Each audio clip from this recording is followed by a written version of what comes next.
Om Namo Venkatesaya. Welcome to my YouTube channel.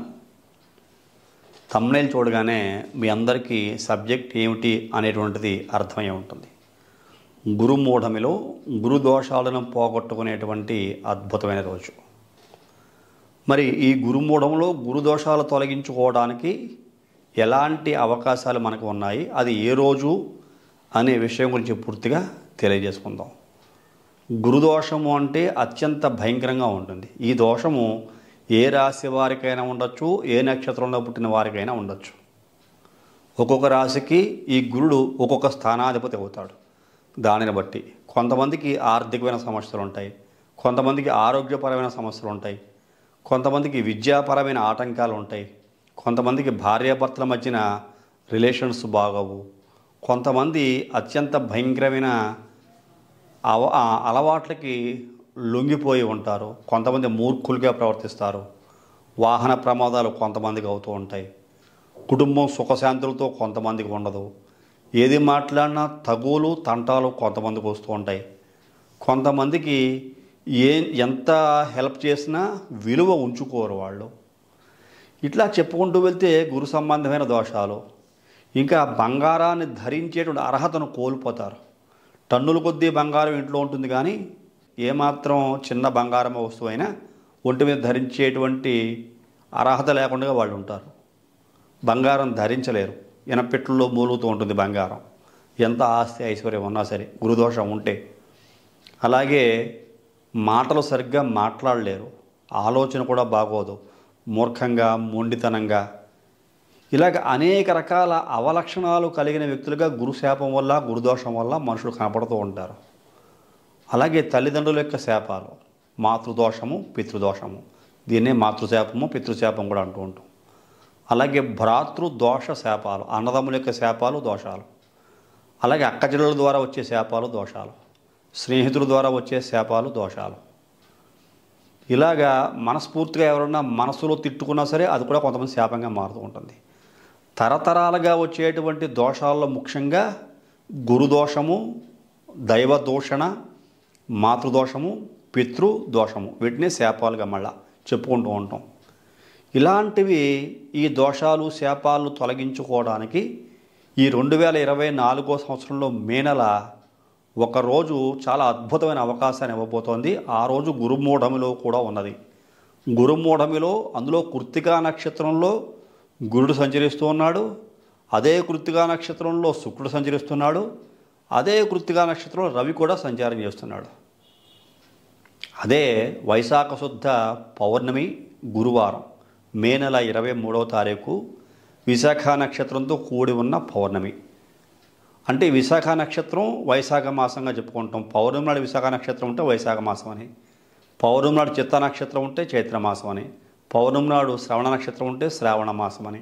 ఇలాగ మాసాలలో నక్షత్రం ఉంటుంది కాబట్టి పౌర్ణమి నాడు ఆ పౌర్ణమి నాడు ఉన్న నక్షత్రం బట్టి ఆ మాసానికి ఆ పేరు వస్తుంది. ఆ కథ వేరు, అది చాలా పెద్ద స్టోరీ మళ్ళీ అది చెప్పుకుంటే. ఇలాగా ఈ సంవత్సరం 2024 మే 23వ తారీఖు గురువారం అయింది. వారానికి అధిపతి కూడా గురుడు. పౌర్ణమి తిథి, చంద్రుడు నిండు పున్నమి విశాఖ నక్షత్రం వృశ్చిక తులారాశిలో సంచారం చేస్తూ ఉంటాడు. అలాగే ఈ వృశ్చిక రాశిలో 23వ తారీఖు విశాఖ నక్షత్రం ఉదయం సుమారు 8:30-9 గంటల వరకు ఉంది, పౌర్ణమి మాత్రం సాయంత్రం వరకు ఉన్నది. ఈ సమయంలో ఈ విశాఖ నక్షత్రంలో చంద్రుడు ఉండగా పౌర్ణమి ఉన్న కారణం చేత వైశాఖ శుద్ధ పౌర్ణమి అయ్యింది. విశాఖ నక్షత్రానికి అధిపతి గురుడు, గురువారానికి అధిపతి గురుడు, పౌర్ణమికి అధిపతి ఏమో చంద్రుడు. ఈ చంద్రుడు వృశ్చిక రాశిలో ఉన్నాడు, తులా వృశ్చికాల్లో. గురుడు చూస్తే వృషభ రాశిలో ఉన్నాడు, శుక్రుడు వృషభ రాశిలో ఉన్నాడు, రవి కూడా వృషభ రాశిలో ఉన్నాడు. ఇవి సమసప్తక స్థానాల్లో ఉన్నాయి. గురుడికి అత్యంత బలం కూడా ఉన్నది. గురుమూఢమే ఉన్నది, గురుమూఢం లేదు అని కాదు. గురు సమసప్తక దృష్టితోటి చంద్రుడు గురుడు చూస్తుంటాడు, గురుడు కూడా చంద్రుడిని చూస్తూ ఉంటాడు. అలాగే రవి గురుడు యొక్క కలయిక, అందువల్లే గురుమూఢమి ఉన్నది. గురు శుక్రుల యొక్క మూఢమి రవితో కలిసి సంచారం చేస్తుంటూనే ఉంటూ ఉంటుంది. ఇలాగా ఈ మూఢమే ఉన్నప్పటికీ కూడా దోషాలను తొలగించుకునే అద్భుతమైన రోజు ఆ రోజు అని చెప్పుకోవచ్చు.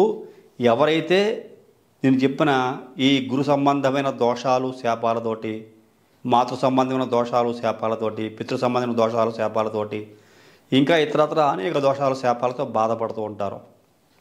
మరి వాళ్ళు ఏం చేయాలి, ఏం చేస్తే దోషము శాపము తొలగించిన అవకాశం ఉంది ఈ 23వ తారీఖు 2024 మే నెల వైశాఖ శుద్ధ పౌర్ణమి నాడు అని ఒక్కసారి పరిశీలన కనుక చేస్తే, ఈరోజు ఈ వీడియో చూసిన వెంటనే మీ శక్తి కొలది సుమారుగా ఒక 5 కేజీలు శనగలు తెచ్చుకోండి ఇంటికి.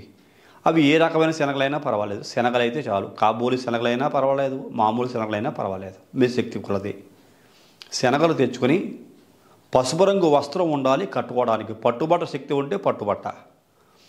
ఎందువల్ల ఈ విషయం చెప్తానంటే, ప్రతిరోజు కూడా ముందుగా మీరు చేయవలసిన పని చెప్తాను. ప్రతిరోజు కూడా మీకు శక్తి ఉండి శ్రద్ధ ఉండి ఈ దోషాలతో బాధపడుతూ ఇంకా అనేక దోషాలను చెప్పవలసినవి, అవన్నీ చెప్తే ఈ వీడియో చాలా పెద్ద లెంగ్తీ వీడియో అయిపోతుంది కాబట్టి సింపుల్గా చెప్తున్నాను నేను. ఈ దోషాలు తొలగించుకోవడానికి పసుపు రంగు వస్త్రం ప్రతిరోజు స్నానం చేసి కట్టుకోవాలి. ఇది ఆడవాళ్ళైనా మగవాళ్ళైనా పిల్లలైనా పెద్దలైనా ఎవరైనా చేసుకోవచ్చు ఈ దోషంతో బాధపడే వ్యక్తులు. చందన తైలం దొరుకుతుంది బజార్లో మనకి.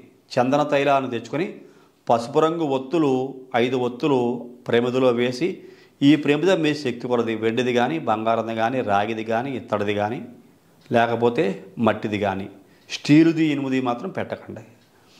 వీటిల్లో ఆ చందన తైలాన్ని వేసి దీపారాధన వెలిగించి గురుదేవత ప్రార్థన కూడా చేసుకుని, దేవానాం చ ఋషీణాం చ గురుకాంచన సన్నిభం బుద్ధిమంతం త్రిలోకేశం తం నమామి బృహస్పతిం అనేటువంటి గురుదేవత శ్లోకాన్ని కూడా చదువుకొని శనగలు చేత్తో పట్టుకొని మీరు ఒకసారి మంత్రాన్ని ఓం బ్రుం బృహస్పతయే నమః అని మనసులో తలుచుకోవాలి. వీటిలన్నింటికన్నా ఇవి చేయడానికన్నా ముందు ఇది ఏ రోజైనా పర్వాలేదు, 23వ తారీఖు లోపల చేయగలిగితే ఉత్తమం. 23వ తారీఖున ఈ శనగలు దానం ఇవ్వటం, పంచిపెట్టడం గట్రా చేయాలి. ఆ విషయాలు చెప్తాను మీకు.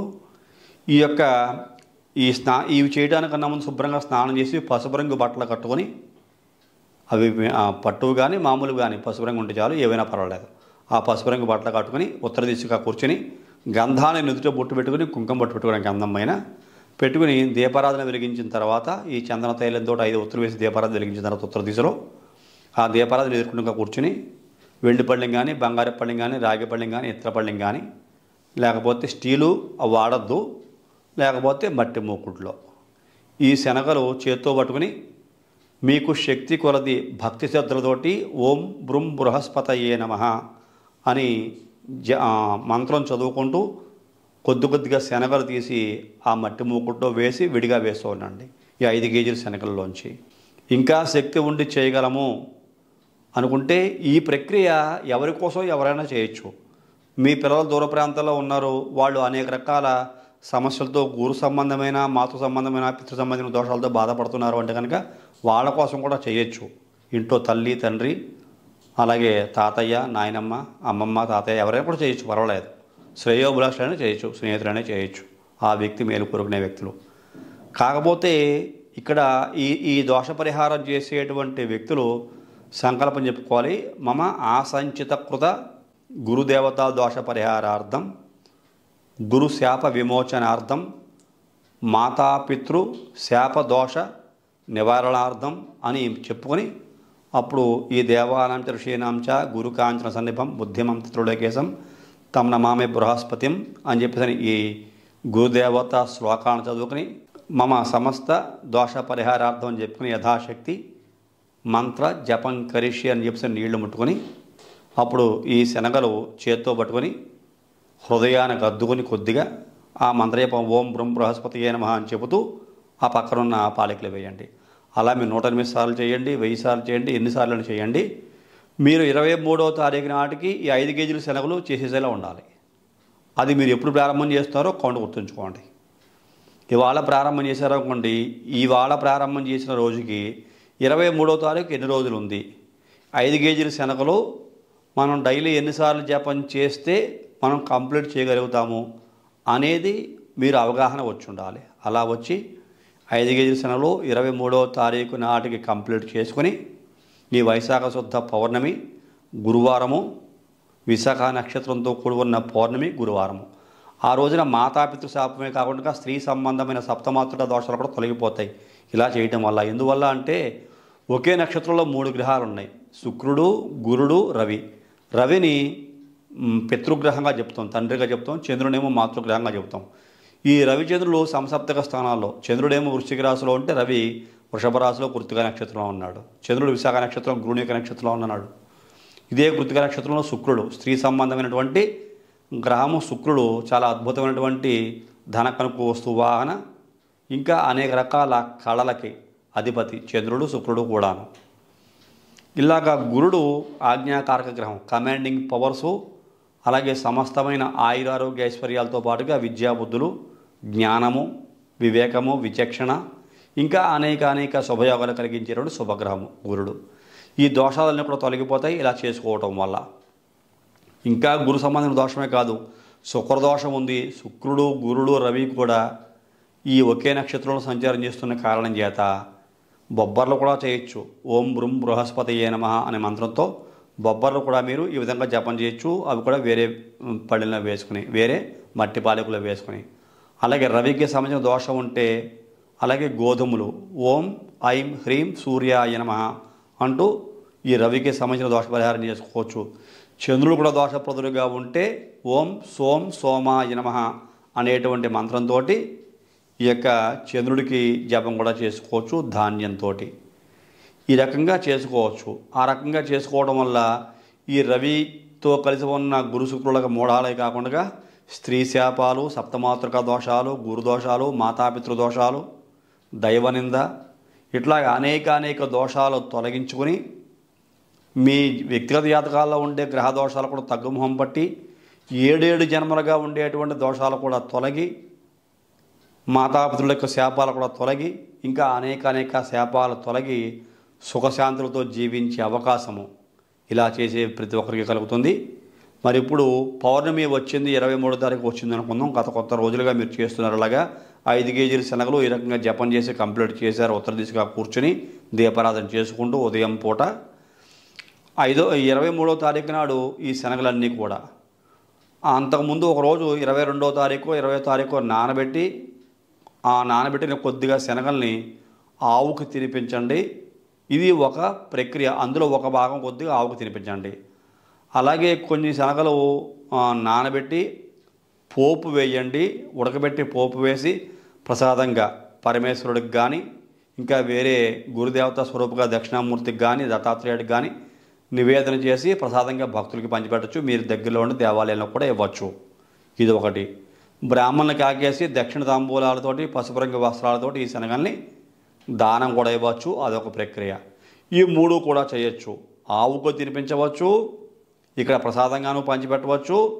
కొన్ని శనగలు బ్రాహ్మణులకి దానం కూడా దక్షిణ తాంబూలాలు, వస్త్రాలతో కూడా ఇవ్వచ్చు. ఈ 3 రకాలుగా ఇలా చేస్తే కనుక ఈ దోషం యొక్క తీవ్రత తగ్గుతుంది. అద్భుతమైన యోగాలు కలుగుతాయి. మంచి జరిగి మీ కుటుంబంలో మీరు కోరుకున్న పనులన్నీ కూడా సక్రమంగా ముందుకెళ్తాయి అని చెప్పేసి ఈ సందర్భంగా మీకు మరీ తెలియజేస్తున్నాను. ఈ కార్యక్రమాన్ని నిర్వహించండి. చాలా అత్యంత అద్భుతమైన శక్తివంతమైనటువంటి ఈ వైశాఖ శుద్ధ పౌర్ణమి గురువారము, ఈ 2024 మే 23వ తారీఖు విశాఖ నక్షత్రంతో కూడి ఉన్న గురువారము, గురుమూఢమి. ఈ గురు శుక్ర రవిగ్రహాలు 3 కూడా ఒకే నక్షత్రంలో ఉన్న కారణం చేత, మౌఢ్యంతో ఉన్న కారణం చేత మూఢమిలో ఉన్నా కూడా గురుదోషాలు తొలగించిన అద్భుతమైన రోజుగా మీకు తెలియజేస్తూ ఈ కార్యక్రమం నచ్చితే ప్రతి ఒక్కరు లైక్ చేయండి, షేర్ చేయండి, సబ్స్క్రైబ్ చేయండి. తదుపరి వచ్చే కార్యక్రమం మరిన్ని ఆసక్తికర విషయాలు తెలుసుకుందాం. మీలో ఎవరైనా మీ వ్యక్తిగత జాతకాన్ని పరిశీలన చేయించుకొని ఇంకా ఏదైనా దోష పరిహారాలు బాగా ఎక్కువగా చేసుకోవాలి అనుకుంటే కనుక ఈ కింద క్రమ నెంబర్కి ఫోన్ చేసి మీ వివరాలు తెలియజేయండి. జాతక పరిశీలనకు తగ్గ రుసుము కూడా జాతక పరిశీలన చేయించుకొని ఏదైనా దోష పరిహారం తెలియజేసి అవి కూడా చేయించుకుని మంచి భవిష్యత్తు పొందవలసిందిగా ఈ కార్యక్రమం చూస్తున్న మీకు మరీ తెలియజేస్తున్నాను. తదుపరి వచ్చే కార్యక్రమంలో మరింత విషయాలు తెలియజేసుకుని అందరూ సెలవు. నమస్కారం.